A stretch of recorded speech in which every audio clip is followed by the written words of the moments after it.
今回はその樹海にまつわる話。はい、そうですね、はい、前回廃墟だったんでね、今回は樹海でいこうかなと思うんですけど、島さん、青木ヶ原樹海ってどういうイメージですか？やっぱりもう中に行くと方位磁石が狂ってしまうとか、そうですよね、あとはそこに行って命を絶ってしまう方がいるとか、だからやっぱり軽はずみに足を踏み込んでは絶対に行けない場所。そうですよね、でその青木ヶ原の樹海って別になんていうんですかね、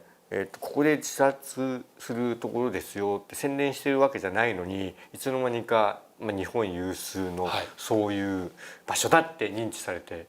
しまいましたよね。そうですね、はい、で、そんなのもあって実際に以前はよくニュースの番組で一斉捜索っていうのをやってたんですよ。でそれ平成10年にやめちゃったんですけど、そういうね樹海の中に亡くなった人を探す一斉捜索っていうのをやって、今回は何人見つけたみたいな発表をやってたんですよ。それを全国のニュースで流すもんなんで、逆にそこがそういう場所だっていうふうに逆に有名にしちゃったんですよ。そういうのもあるんで、もう一斉捜索も一切やめてしまって、今ニュースにもそれは一切流さないってなってるのに、もう平成10年ですよ。それからもう十何年以上経ってるのに、そうですね、いまだやっぱりそのイメージって拭いされませんよね。そうですね、そういう不思議な森なんですけどね。で、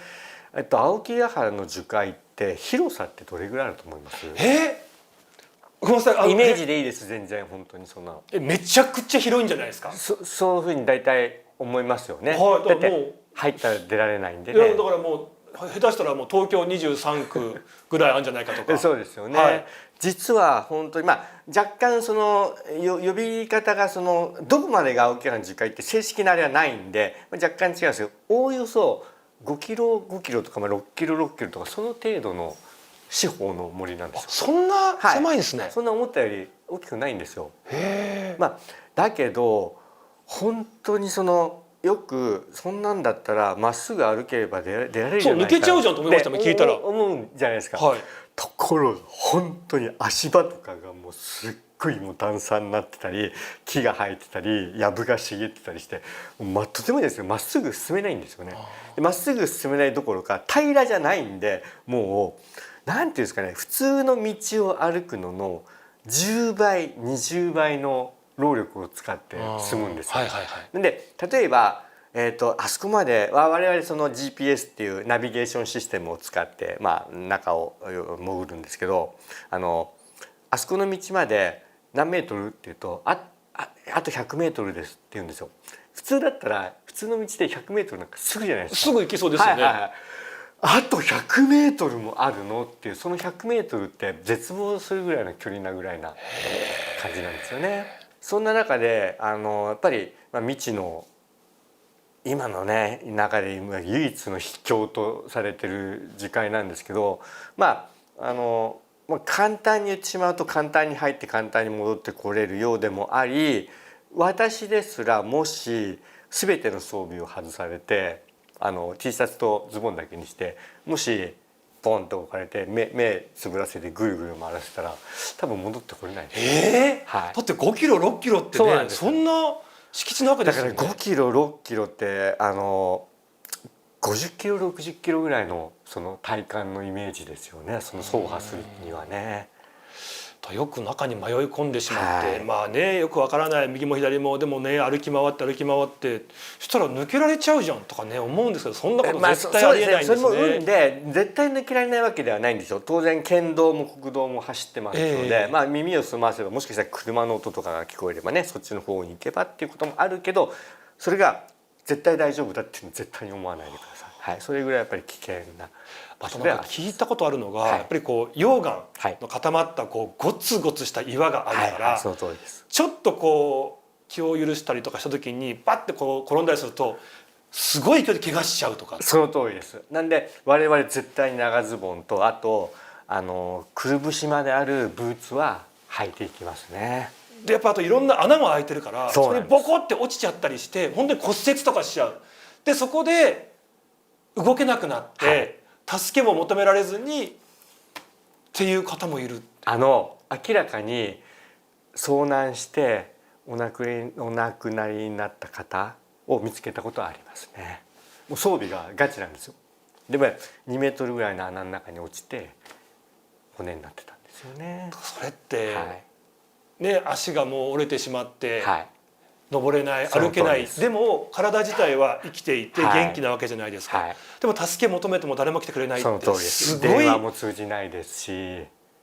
その時の辛かったと思いますよ。ね、長い間苦しんでとか、はい、絶望してって思うとさ、ね、そうですよね。なんで私なんかは絶対に時間に入る時3人で行くんですよ。3人、はい、そうすると、1人に万が一トラブルがあった時に2人に助けてもらえるじゃないですか。で当然トランシーバーとかホイッスルで必ず位置を確認しながらっていうのはもう鉄則ですね。はい、本当にだからね、簡単にやっぱ足を踏み入れていい場所ではないんですよね。そうですね、はい、なんでそんな中でこれも20年ぐらい前なんですけど、今の国立公園でユネスコに富士山一帯が登録されちゃって、結構今樹海に入ることも厳しいんですよね。で、20年前なんでそこほど厳しくない時代に樹海の中でキャンプをしようという企画をやりまして。誰がですか？私がですでまた廃墟界隈から5人ぐらいねメンバー集めて、で今キャンプって言い方をおっしゃいましたけど、厳密に言うと樹海の中って国定公園でキャンプはしちゃいけないんです。あ、そうなんですか。なのでキャンプっていうかキャンプっていうと言い過ぎですね。野営をしましょうっていう、当然当たり前ですけどペグを打ったりしてもいけないんで、簡易型の組み立てのボヨヨヨンってなるようなテント打たなくても大丈夫ね。そこ石を置いたりって、そんな軽い感じで、あと火も使っちゃいけないんですよ、時間の中では。なんで5月のそんなに、ちょっと暖かいぐらいの時期にね、この番組上はキャンプっていう呼称を使いますけど、実際は野営みたいな感じなんですよ。で、野営したことがあったんですよね。で当然その樹海も結構入った後なんでもう慣れてたのと、廃墟系の連中なんであんまりその心霊的な怖さってあんまり感じないような連中たちを連れてったんですよ。はいはいはい。本当に樹海って我々3時ぐらいになるともう撤収するんですよね。3時ってのは15時。15時まだ明るいですよね。そうなんです。で樹海の3時ってまだ明るいんですけど、もう5時ぐらいになってくると結構暗くなってきちゃうんですよ。でやっと5時ぐらいになって外に出るとまだ全然明るいんですよ。で樹海の中ってやっぱり暗いんですよね。木が生い茂ってるんで。でよく、さっきとちょっとまた話繰り返しちゃいますけど、迷ったら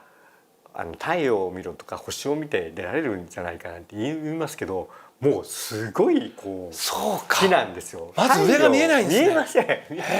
いずっと。で上なんか見てたら当然足元見えないの危ないですし、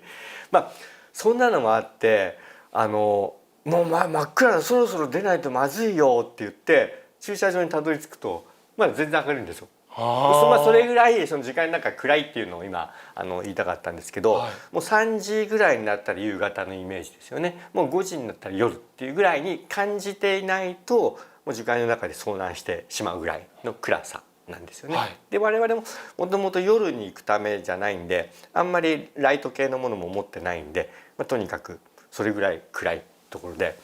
そんなのもあってせっかく樹海でキャンプに行くんで。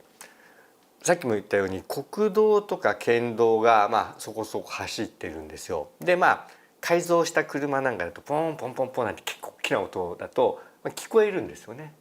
でもやっぱり奥に入ってしまうといろんな起伏、あと先ほども言われたように溶岩石なんで穴が開いてスポンジ状になってるんで音を吸収するような感じなんで、やっぱりある程度中に入ると全く無音の世界になるんですよ。でせっかくそこで寝るんだから、もう真っ暗で音も何にもないところに行こうって言って、前から目星をつけておいた本当内部にそうですね1キロぐらいの中に入ったところで、キャンプしたんですよね。で普段通りに回って、でだいたい3時ぐらいに集まって、なんとなくキャンプの準備をしてね、で、そこでたわいもない話をしながらね、で当然お酒飲む人もいるけど明日があるからあまりたくさんは飲むなよみたいな感じで、みんなでふざけながらね「真っ暗だな」なんて電気消してごらんとかふわーなんていうふうにふざけながら、やってて、で、さっきも言ったように火は使えないんで、簡単なねサンドイッチとかおにぎりとかね、そういうのでランプ灯しながらね、宴会、簡単な宴会みたいな感じで盛り上がってたんですよ。でおそらく、9時から10時ぐらい、夜の21時から22時ぐらいの間のところでそろそろねご飯も食べて、ちびちび飲んでる連中もいて雑談してる時に、さっきも言ったようにおおむね1キロぐらい最深部に入ってるんですよ。で今も言ったように県道からも国道からも音の聞こえないところをわざわざ選んでそこで泊まったと。でみんなで話してる時にさらに最深部、これはイメージですよ、はいはい、200メートル100メートル200メートル奥のところから女の子たちがキャーっていう笑い声が聞こえたんですよ。はい、で我々ですら夜に自家入るなんて無理ですよ、それは昼間のうちに入っといてそこに設営してたからですけど、そこでもしちょっと歩いて向こうまで行ってごらんって言ったらいやいやちょっと勘弁してくださいっていうぐらいな、漆黒ですよ。でその慣れたメンバーでなのにさらに奥に女の子多分2人か3人ぐらいのなんですかキャピッタようなキャーみたいな感じで笑い声が聞こえたんですよ。でと思って、5人ぐらいいるんで、そのうちやっぱ3人ぐらいははって顔して「栗原さん今聞こえましたよね?」「聞こえた女の子の笑い声」って言ったら「そうですよねマジで聞こえましたよね」「ああよかった俺の耳おかしくなってるのかと思った」「ああよかった」とか言ってるんですよ。全然よくないんですけど聞こえちゃよくないですからね。聞こえちゃよくないけど耳がおかしくなってんじゃなくて「ああよかった」って言ってるんですけど、本当に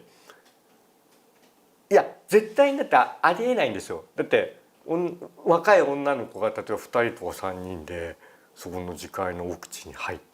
てるっていうことが、でもその5人中3人がちゃんと聞いてるんですよね。はいはい、この間の軍艦島の話じゃないですけど、だから1人が空耳とかじゃなくて明らかにやっぱり聞こえてるんですよね。それはやっぱりもしかするとっていうふうになってきますよね。そうですね。その100メートル200メートルっていう距離感もはっきりは分かんないんですけど、もしかすると50メートルとかかもしれないですし、照らしは見えるようなところですね。当然みんなで照らしたりもしましたけど、でその後も足音声みたいなのは一切もちろん聞こえませんしね。その瞬間だけ。その一瞬だからもし本当に誰かがいたんであれば、その後だって声が聞こえないとおかしいわけなんですよね。あとは歩く音が聞こえるなり、もし女の子2人が本当に来てたんだったらまた会話とかもするでしょうし、でこれにはやっぱりちょっと後日談があって、で我々ちょっと不謹慎な感じなんですけど、樹海の中って目標物ってあんまりないんですよね。何々さんの家とか何々商店があるわけじゃないんで、なんでご遺体を見つけたところを全部ログっていうかその GPS にマーキングしてあるんですよ。でそれにちょっと失礼なんですけど見つけた順にナンバリングしてあるんですよ。なんで引かないでくださいね。よく会話をするときに何々を発見したとかいうときにどこどこって言ったらナンバーいくつの近くっていうそれを道しるべにしてるんですよね。そんな感じで、後から見るとそこでその方角で女性が亡くなってたんですね。そこがもう合致しちゃったんですね。そうなんです。それがイコールとは分かりませんけど、ただ考えたくはなっちゃいますよね。そうですね。ただ複数の2人か3人の女の子のキャハって声だったんですけど、まあ、亡くなってる女性はもちろん一人だったんですけどはいね。まあ何かねそういう余分っていうかね。やっぱりそういう場所なんですよね。そうですね。島田さんよく樹海で亡くなる人って見つかりたくない人と見つけてほしい人がいるんです。聞きますなんかはいはい。でやっぱり私、いろんな諸説ありますけど静かに亡くなりたいけど最後はやっぱり見つけてほしいんじゃないかなって思ってるんですよね。でやっぱり一番最初に見つけたのがなんと女性の、白骨の方だったんですけどね、ピンクのリボンが木にこう結びつけてあったんですよ。リボンっていうか、何か切れを裂いたものだったんですけどね、そのピンクの切れを追っていったらその人にやっぱり行き着いたんですよね。じゃあやっぱり見つけてほしいっていうことなんですね。はい、だからもしかしてまた心霊の話になっちゃうんですけど、そういうスタンスだとしたらもしかしたら聞こえるように発見してほしいっていう気づいてっていう知れませんね。逆に見つけてほしくないっていう方もいらっしゃるわけじゃないですか。どちらが多いですか感覚的に。ですね本当に半々、結局はもうその人に聞かないと分かんないんで何とも言えないんですけど、半々じゃないかなっていう感じでしょうね。僕以前なんか噂かなんかで聞いてちょっと怖かったのが、それだけねたくさん目印もない広大な場所なのに、なぜか命を落とす木であるとかっていうのが場所が集中するんですよね。集中するってあれ何なんですか。これもね本当に確率論なんですけど、でもなんていうんですか、そういう気分で樹海に来ました、で入りました、で公共の交通手段で来るんですよ。車とかだったら置いといたらすぐにバレちゃうじゃないですか。なんでなるほど、そうなってくると、バス停っておおむね3カ所なんですよね。そこからそういうネガティブな気持ちで樹海に入っていったとすると、歩く距離って本人がすっごい歩いたと思ってると思うんですよ。ところが実際は多分遊歩道1キロ2キロなんですよ。でさらに樹海の中に入ったら先ほど言ったようにすっごい歩きにくい話だったじゃないですか。我々ですら100メートル歩くのに絶望的な気分になるんで、その人たちってすっごい奥に入ったと自分では思ってるんですよ。ところが実は100メートル50メートルしか入ってないんですよね。でそうなってくるとその辺を全部積み重なってくるとなんとなく場所って必然的に決まってきちゃうんじゃないかなっていう理論なんですが、今島田さんの言ったようにやっぱりそれだけじゃ片付けられないぐらい集中しているところっていうのがあるんですよね。何か呼ばれるみたいな感覚になる。だって待ち合わせしてみんなそこでねお亡くなりになるわけじゃないのになぜか集中するんですよね。でそういうところが間違いなく存在はします。これもデータとして本当に存在はしますよね。他にこの樹海で実はこういうことあるんだよって話って何かあったんですか。そうですね。見えるけど見えない人がいるんですよ。どういうことですか。これ初めて語るんですけど、今みたいに、繰り返すんですけど樹海って本当に歩きにくいんでなるべくだったら歩きたくないんですよね。でキョロキョロしてるわけなんですよね。そうするとなんかあるってわかるんですよ。もしかしたらご遺体かなと思っても、そこまで確認しなくてもいいように双眼鏡を持ってるんですよ。わざわざ行って違ったって戻ってくるの大変なんで双眼鏡で覗くんですよね。そうするとあの辺になんか男の人みたいのが座ってるんですよ。間違いなく肉眼で見るとちょっと地味な格好した茶色っぽい服装の黒っぽい男の人がなんか座ってるように見えるんですよ。して双眼鏡で見ると全然見えないんですよね。それを探せないんです。と思って双眼鏡って像が大きくなるんで若干ずれるじゃないですか。で大体あそこだと思ってこうやって見ても分かんないんですよ。でも双眼鏡外すとやっぱ見えるんですよね。アンチ幽霊って言ってますけど、はい、だからそれが本当に人間かどうかを分かんないんで確かめてるんですけど、双眼鏡で確かめるといないんですよ。いないわけですよね。だからそうなんですよ。さっき人に見えたけど木だったとかっていうふうに双眼鏡だと分かるわけじゃないですか。そうなんです。そういうふうにそれ自体なくなるわけですよね。ないんですよ。でいくら探してもないんですよ。と思って、で毎回外すとでもいるんですよ。で最悪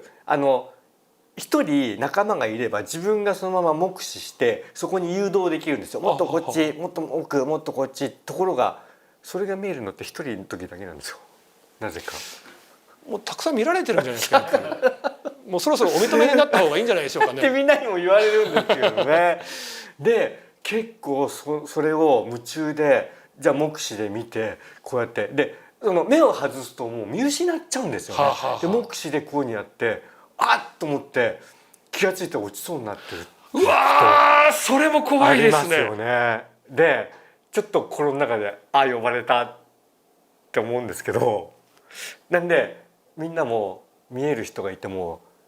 その人のとこ行っちゃダメです。私慣れてるんで大丈夫だったんですけど落ちます。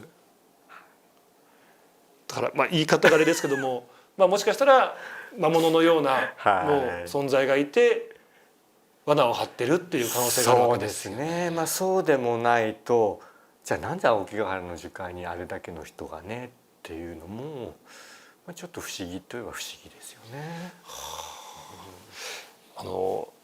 前回ね、その廃墟に感動して見られる理由はお聞きしたんですけど、樹海にその何度も足を運んでしまうというその理由。そうですね。で、さっきの子供の頃から話もしたんですけど、やっぱりその日本で唯一残る魔境というか秘境っていうかね、そこを探検しようっていうところが第一のね、目的だったんですけど、結果的には何を探すってなっちゃうと結果的にそれになっちゃいますもんね。だか